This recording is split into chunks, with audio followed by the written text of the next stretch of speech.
Now, everyone's routine is going to look a little different. The same way that me as a YouTuber, my routine is going to look way different than a mother of 4 kids, than a girl that just graduated college, than a girl who's working a 9 to 5, than a girl who is a yoga instructor. Like, everyone's going to have a different routine. Everyone's going to have different priorities and just different goals in life. So I feel like the first thing, if you don't have a routine and you kind of want to set one in place and just figure out how to get your life more structured, I feel like the first thing that you can do is really identify what your priorities are, what your values are, what your morals are, and just what your goals are. I think for me, even though I've come a long way in terms of balancing, I do think that I still find it pretty strugglesome. That is the wrong word.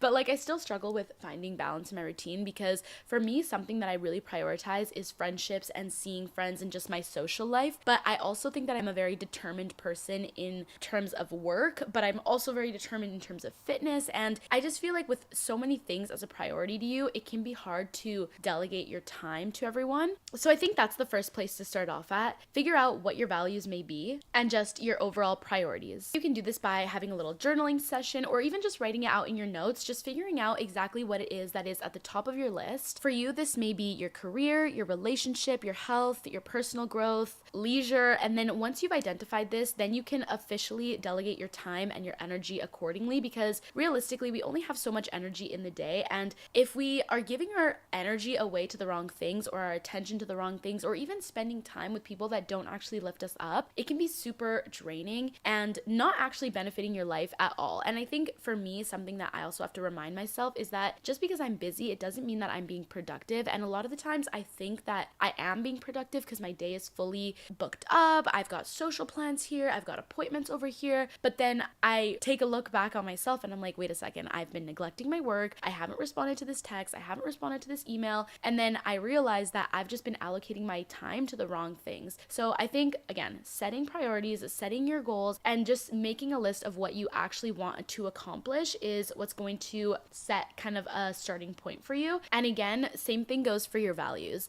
I think that if there is an activity or there's certain people that do things or act a certain way that do not align with you, then you should try your best to kind of avoid those types of situations or hanging around those people that kind of drift you from your original being.